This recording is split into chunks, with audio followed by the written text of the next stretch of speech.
आज 30 दिसंबर का दिन है। हम सभी भारतीयों के लिए गौरव का दिन है। आज ही के दिन हम सभी भारतीयों के लिए गौरव का दिन है। आज ही के दिन 1943 में बंगाल की भूमि के सुपुत्र और देश के महान स्वतंत्रता सेनानी नेताजी सुभाष चंद्र बोस ने पोर्ट ब्लेयर में पहली बार आजाद भारत का झंडा फहराने का काम किया था। तो एक प्रकार से हमारे आजादी के संग्राम का ये बहुत महत्वपूर्ण मकाम था। और इसके कई साल बाद, 8 दशक बाद, आज 30 दिसंबर को जब हम पीछे मुड़कर देखते हैं तो बंगाल के लिए भी आज से लेकर अप्रैल तक का समय बहुत महत्वपूर्ण समय है। अप्रैल में बंगाल में विधानसभा के चुनाव होने जा रहे हैं। भय, भ्रष्टाचार, कुशासन और घुसपैठ की जगह विरासत, विकास और गरीब कल्याण की एक मजबूत सरकार बनाने का बंगाल की जनता का संकल्प बंगाल में जहां पर भी जाते हैं वहां दिखाई पड़ता है। तृणमूल कांग्रेस के 15 साल के शासन में भय, भ्रष्टाचार और कुशासन और विशेषकर घुसपैठ से बंगाल की जनता चिंतित भी है, भयभीत भी है और आशंकित भी है। हम भारतीय जनता पार्टी के सभी कार्यकर्ता बंगाल की जनता को आश्वासन भी देना चाहते हैं और वादा भी करना चाहते हैं कि मोदी जी के नेतृत्व में बंगाल में भारतीय जनता पार्टी की सरकार बनने के साथ ही यहां की विरासत को हम पुनर्जीवित करेंगे। विकास की गंगा फिर से बड़ी तेज गति से बहेगी और गरीब कल्याण, जो बंगाल का आज बहुत महत्वपूर्ण मुद्दा बना है, देश भर में जहां जहां एनडीए सरकार है, भाजपा सरकारें हैं, हमने गरीब कल्याण को प्राथमिकता दी है। यहां पर भी गरीब कल्याण को प्राथमिकता दी जाएगी। और इस सब के साथ साथ एक ऐसी मजबूत राष्ट्रीय ग्रिड बनाएंगे जो बंगाल से घुसपैठ को समाप्त कर देंगी। इंसान छोड़ दीजिए, परिंदा भी पैर नहीं मार पाए, इस प्रकार की एक मजबूत ग्रिड की रचना हम करेंगे।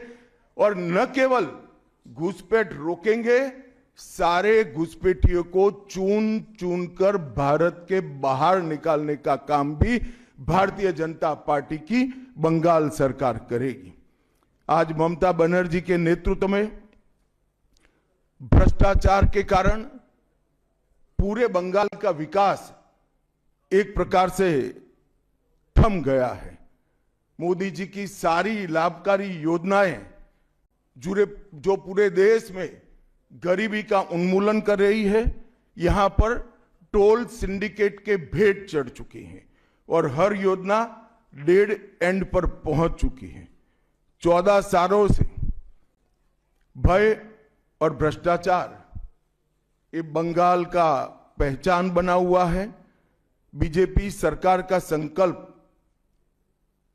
15 अप्रैल 2026 के बाद जब भाजपा सरकार बनेगी, बंग गौरव, बंग संस्कृति, उसके पुनर्जागरण की हम फिर से शुरुआत करेंगे। और विवेकानंद जी, बंकिम बाबू और गुरुवर टैगोर और श्यामा प्रसाद मुखर्जी के स्वप्न का बंगाल बनाने का हम फिर से एक बार प्रयास करेंगे। और आज मैं फिर से एक बार कहना चाहता हूं, भारतीय जनता पार्टी के लिए ये बंग भूमि बहुत पवित्र और बहुत मायने रखने वाली है, क्योंकि हमारी स्थापना भारतीय जनता पार्टी की स्थापना, भारतीय जनसंघ की स्थापना, जनता पार्टी की स्थापना से स्वामी विवेकानंद और बंकिम चंद्र चट्टोपाध्याय, इनका अनुकरण भारतीय जनता पार्टी ने अपने सभी सिद्धांतों के अंदर किया है।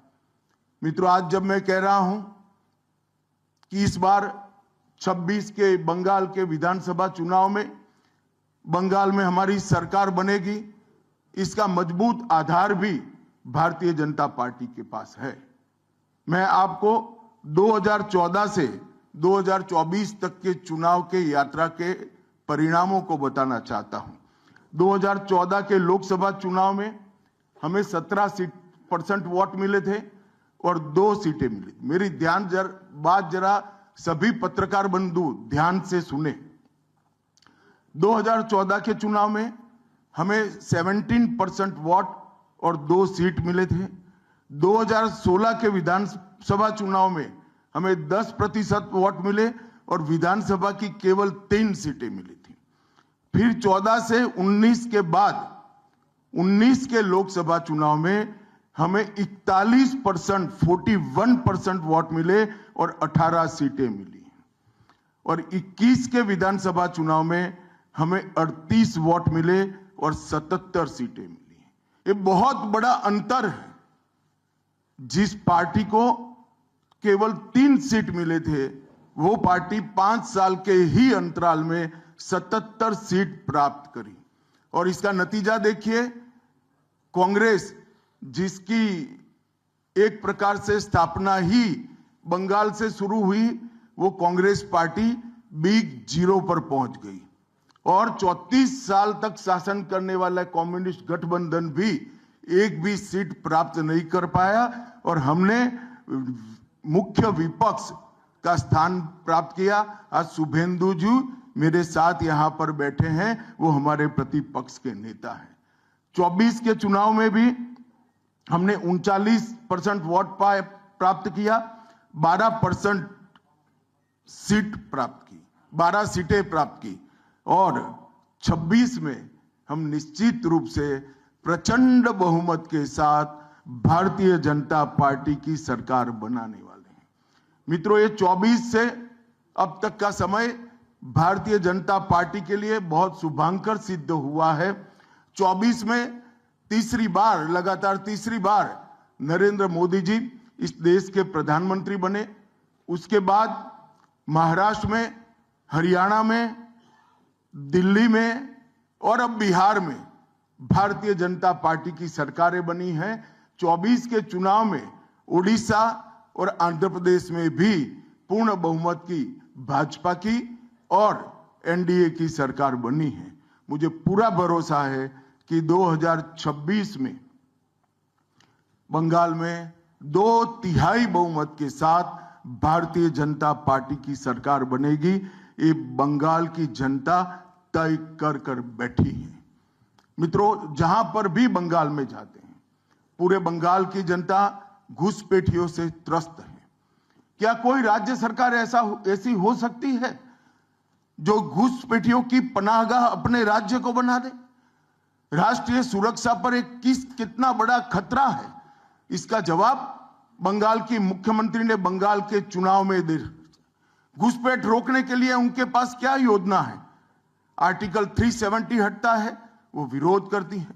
सीएए लाकर बंगाल के शरणार्थियों को नागरिकता देने का हम कार्यक्रम करते हैं, वो विरोध करती हैं। और वो ठीकरा फोड़ते हैं कि बीएसएफ है, वो रोक नहीं रही है।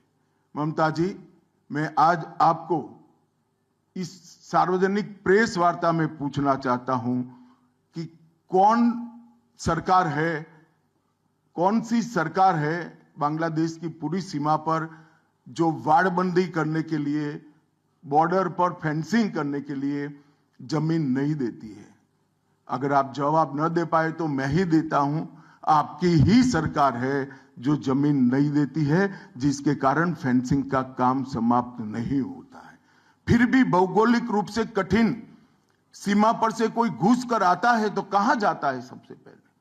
सबसे पहले बंगाल के गांव में जाता है। आपका पटवारी क्या कर रहा है? आपका थाना क्या कर रहा है? क्यों इसको अरेस्ट नहीं किया जाता? क्यों उस पर केस दर्ज नहीं होता? क्यों इसको वापस भेजा नहीं जाता? जवाब है कि आपके पास क्या बंगाल की मुख्यमंत्री ये जवाब दे सकती है कि असम में घुसपैठ क्यों बंद हो गई, त्रिपुरा में घुसपैठ क्यों बंद हो गई, गुजरात और राजस्थान की बॉर्डर पर घुसपैठ क्यों नहीं होती है, पंजाब की बॉर्डर पर घुसपैठ क्यों नहीं होती है, कश्मीर की बॉर्डर पर घुसपैठ क्यों नहीं होती है, सिर्फ बंगाल में क्यों होती है? क्योंकि आपकी निगहबानी में घुसपैठ कराई जाती है और बंगाल को धीरे धीरे डेमोग्राफी चेंज कर कर आप आपकी वोट बैंक को पुख्ता करनी चाहती है। मगर ये लंबा नहीं चलेगा। बंगाल की जनता अब जान गई है और इसके खिलाफ लामबंद भी हो रही है। और मुझे मालूम है अगला चुनाव घुसपैठियों को निकालने के मुद्दे पर और घुसपैठ रोकने के मुद्दे पर लड़े जाना वाला है, क्योंकि न केवल ये बंगाल का अब मामला रहा है। मैं आज बंगाल की जनता को इस प्रेस वार्ता के माध्यम से बताने आया हूं कि बंगाल की बॉर्डर से हो रही घुसपैठ सिर्फ बंगाल का मामला नहीं रहा है, अब ये राष्ट्रीय सुरक्षा का मामला है। देश की संस्कृति को बचाना है, देश की सुरक्षा को सुनिश्चित करना है, तो बंगाल की बॉर्डर सील कर दे, ऐसी देशभक्त सरकार यहां लानी पड़ेगी जो ममता बनर्जी नहीं कर सकती, केवल और केवल भारतीय जनता पार्टी कर सकती है। घुसपैठ के अलावे भ्रष्टाचार से पूरी बंगाल की जनता त्रस्त है। रोजवेली चिटफंड घोटाला, कैश फॉर क्वेरी घोटाला, एसएससी घोटाला, नगर पालिका नगर नियम का भर्ती का घोटाला, गाय तस्करी का घोटाला, राशन पीडीएस का घोटाला, मनरेगा का घोटाला, पीएम आवास का घोटाला, इतने सारे घोटाले हैं कि मैं पूरा लिस्ट पढ़ूंगा तो मेरी प्रेस कॉन्फ्रेंस का पूरा हिस्सा ही उसमें चला जाएगा। अब क्या ममता बनर्जी इस बात का जवाब दे सकती है कि आपके मंत्रियों के ठिकाने पर से 27 करोड़ रुपया मिलता है, जिसको गिनते गिनते नोट गिनने की मशीन भी गर्म होकर बंद हो जाती है। बंगाल जैसे गरीब राज्य के अंदर 27 करोड़, 20 करोड़, 15 करोड़ ये राशि मिल रही है, आपकी कोई अकाउंटेबिलिटी नहीं है। पार्थो चैटर्जी जेल में जाते हैं, ज्योति प्रिय मलिक जेल में जाते हैं, अनुव्रत मंडल जेल में जाते हैं, जीवन कृष्ण शाह जेल में जाते हैं, माणिक भट्टाचार्य जेल में जाते हैं, चंद्रनाथ सिन्हा जेल में जाते हैं, परेश पाल जेल में जाते हैं, कुंतल घोष जेल में जाते हैं, फिरहाद हकीम वो भी आरोपी बनाए जाते हैं, शोभन चैटर्जी आरोपी बनाए जाते हैं, कुणाल घोष 3 साल जेल में रहकर आते हैं, और आप कहती है कि भ्रष्टाचार नहीं हो गया, हो रहा है। आप आंख मूंद लिए ही हो भ्रष्टाचार के लिए, मगर बंगाल की जनता अपनी आंख बंद कर कर नहीं बैठी है। गरीब बंगाल की जनता के अधिकार का पैसा आपकी कैडर की भेंट चढ़ रहा है, आपको इसको जवाब देना पड़ेगा। महिलाओं की सुरक्षा एक बहुत बड़ा मुद्दा बना है और अधिकृत रूप से कहा जाता है कि महिलाएं 7 बजे के बाद अपने हॉस्टल और घर से न निकले। हम कौन से जमाने में जी रहे, मुगल काल में जी रहे हैं क्या? ममता जी, ये आजाद भारत, यहां माताओं बहनों को पूरा दिन जब इनकी मर्जी हो, जब इनको काम हो, घर के बाहर निकलने की सुरक्षा प्रदान करना ये हमारा संवैधानिक दायित्व है, जो देने में आपकी सरकार विफल गई है। आरजी कर मेडिकल कॉलेज का मामला हो, संदेश खाली का मामला हो, दुर्गापुर मेडिकल कॉलेज का मामला हो, साउथ कॉलेज लॉ कॉलेज का मामला हो, हर जगह बेटियां असुरक्षित हैं और ढेर सारे लोग और ढेर सारी माताएं बहनें ये अत्याचार से तंग आ चुकी है, असुरक्षा से तंग आ चुकी है। वो भी राह देख रही है कि कब वोट देने का अधिकार आए और हम इन निकम्मी तृणमूल कांग्रेस की सरकार को हटा दें। सांप्रदायिक तुष्टीकरण को इस राज्य सरकार ने अपनी नीति के रूप में स्वीकार कर लिया है। अब मरहम लगाने का प्रयास हो रहा है, मैं सुबह से देख रहा हूं मगर अब मरहम लगाने से कुछ नहीं होता है। हृदय पर, बंगाल की हिंदुओं के हृदय पर घाव इतना गहरा बैठ गया है कि कोई मरहम काम नहीं आएगा। अब आपका जाने का समय तय हो गया है। यहां तक इंतहा कर दी, यहां तक कि पार्लियामेंट में वंदे मातरम पर चर्चा होती है। बंकिम बाबू ने रचे हुए वंदे मातरम पर चर्चा हुई, जो गीत पूरे हमारे आजादी के आंदोलन का प्रेरणा गीत बना, वो वंदे मातरम की चर्चा का तृणमूल कांग्रेस विरोध कर रही है, क्योंकि उनकी वोट बैंक इससे नाराज हो रही है। ये बंगाल की जनता कभी सहन नहीं करेगी। एक जमाना था मित्रों कि भारत के जीडीपी में बंगाल का योगदान 10.5% था और तीसरे नंबर पर था। जीडीपी में योगदान की दृष्टि से हमारा बंगाल तीसरे नंबर पर था। तीसरे नंबर पर से सरक कर ये 49 साल में वो 22वें नंबर पर आ गया। अब नीचे कोई जगह ही नहीं बची। बंगाल का इतना आर्थिक पतन कभी नहीं हुआ है। ये कम्युनिस्टों के शासन के पहले, तृणमूल के शासन के पहले प्रति व्यक्ति बंगाल की आय राष्ट्रीय औसत से 127% ज्यादा थी। 127%। देश में नागरिक 100 रुपया कमाता था तो बंगाल में 127 रुपया कमाता था। आज देश का नागरिक 100 रुपया कमाता है तो बंगाल का नागरिक 73 रुपया कमाता है। ममता जी, आपको इसको जवाब देना पड़ेगा। हर प्रकार के उद्योग की शुरुआत एक जमाने में इस सुजलाम सुफलाम भूमि से हुआ था और इसी के आधार पर सोनार बांग्ला की परिकल्पना की जाती थी। वो बंगाल में आज भ्रष्टाचार, घुसपैठ और टोलबाजी के कारण सारी इंडस्ट्री वापिस जा रही है। केंद्र सरकार की योजनाएं लागू करने में उनको अपनी वोट बैंक गंवाने का डर है। पीएम किसान देरी से लागू किया, बंगाल के किसानों का 10,000 करोड़ रुपया चला गया। आयुष्मान भारत आज तक लागू नहीं किया और बहुत आयुष्मान भारत से बहुत एक प्रकार से कमियां वाली स्वास्थ्य साथी की स्कीम लागू की है। मुझे बताइए, कोई बंगाल का नागरिक भारत में कहीं जाता है और बीमार पड़ गया, स्वास्थ्य साथी स्कीम उसको बाहर के अस्पताल में इलाज करवा पाएगी क्या? नहीं करवा पाएगी। क्या गुनाह किया है बंगाल के गरीबों ने? देश भर के गरीबों को 5 लाख तक की पूरे स्वास्थ्य की गारंटी मिल रही है।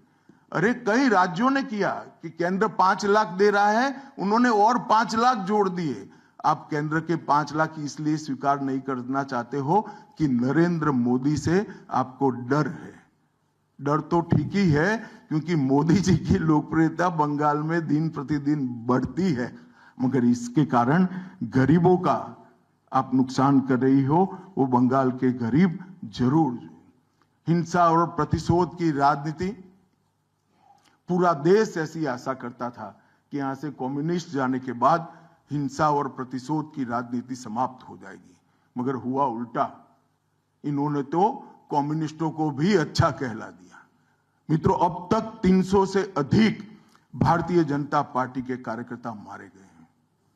21 के चुनाव के बाद लगभग 3000 कार्यकर्ता विस्थापित बनकर आज भी अपने गांव में नहीं लौटे हैं। उनको दबाव बनाया जाता है कि आप तृणमूल का झंडा उठाओ तभी गांवों को रहने देंगे। क्या ये स्वस्थ लोकतंत्र की निशानी है? कोई व्यक्ति अपने किसी राजनीतिक दल में काम करना है, वो स्वतंत्र रूप से तय नहीं कर पाएगा? वो ममता जी मुख्यमंत्री की चैम्बर से तय करेगी क्या?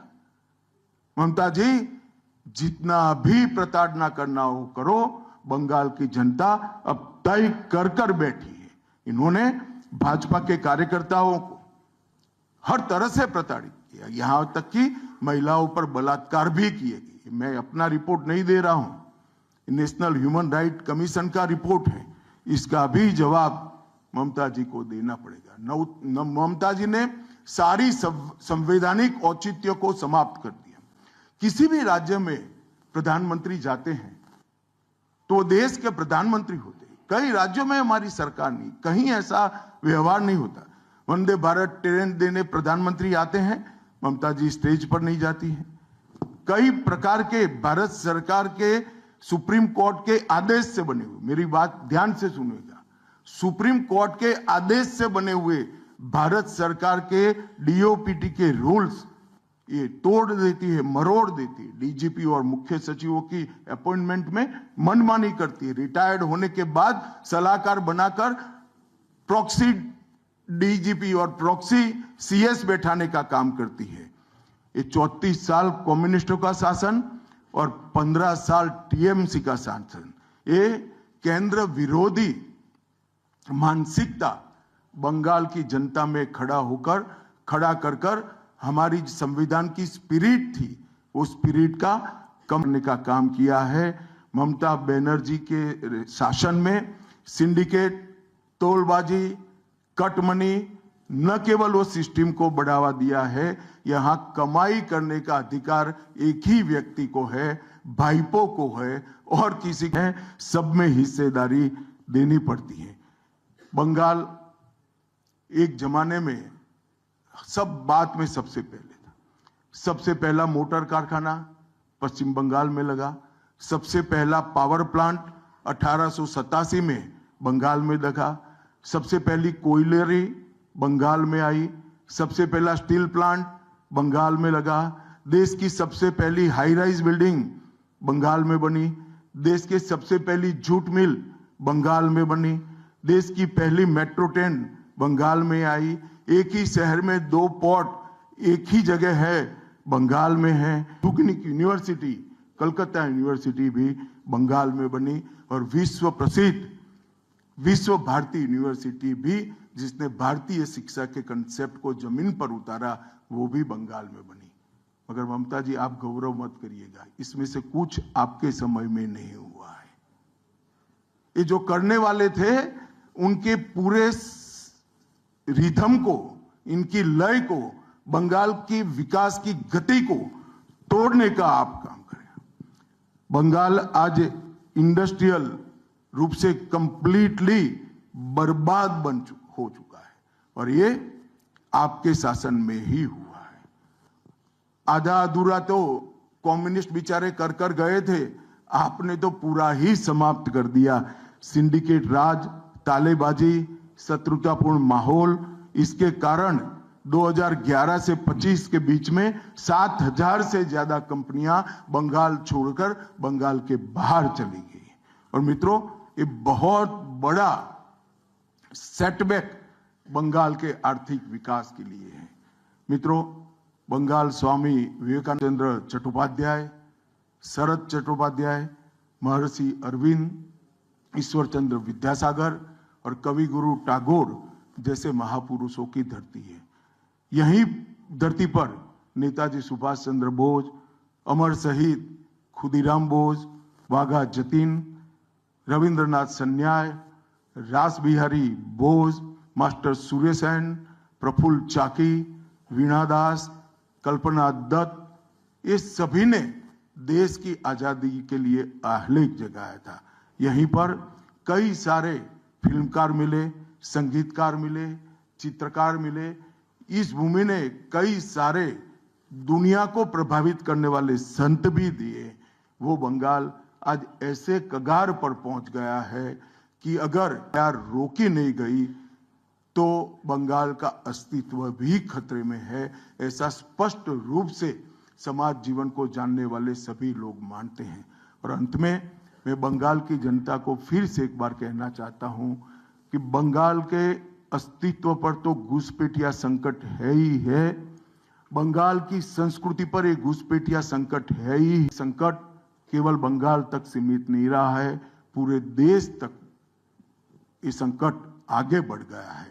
मेरा आप सभी से करबद्ध निवेदन है, आपने लंबे समय तक कांग्रेस को मौका दिया, 34 साल तक कम्युनिस्ट पार्टी को मौका दिया, 15 साल तक ममता बनर्जी को मौका दिया। इनका ट्रैक रिकॉर्ड नीचे नीचे नीचे गिराने का है, अब इससे नीचे कोई जगह नहीं बची है। और भारतीय जनता पार्टी का रिकॉर्ड है, जहां भारतीय जनता पार्टी की सरकारें आई वो राज्य बीमारू राज्यों में से समृद्ध राज्य बनने की कगार में आगे बढ़े हैं। पूरा देश मोदी जी के नेतृत्व में आगे बढ़ रहा है। पूरा देश मोदी जी के नेतृत्व में सुरक्षित हो रहा है। पूरे देश में भारत की संस्कृति, भारत के धर्म, भारत की भाषाएं मोदी जी के नेतृत्व में आगे बढ़ रही है, फल फूल रही है। बंगाल की जनता को मैं विनती करता हूं कि मोदी जी के नेतृत्व में पूर्ण बहुमत की, प्रचंड बहुमत की एक भारतीय जनता पार्टी की सरकार बनाइए। हम कवि गुरु की कल्पना का, विवेकानंद की कल्पना का, बंकिम बाबू की कल्पना का बंगाल बनाएंगे, सोनार बांग्ला बनाएंगे और निश्चित रूप से काम भारतीय जनता पार्टी की सरकार ही कर सकती है, ऐसा मेरा विश्वास है। तो फिर से एक बार समग्र बंगाल की जनता को करबद्ध निवेदन में करना चाहता हूं कि बंगाल में हमें पूर्ण बहुमत दीजिए। बंगाल और पूरे भारत को सुरक्षित करने के लिए ये चुनाव में बाकी सारी चीजें छोड़कर भारतीय जनता पार्टी को जिताने का काम करिए। धन्यवाद।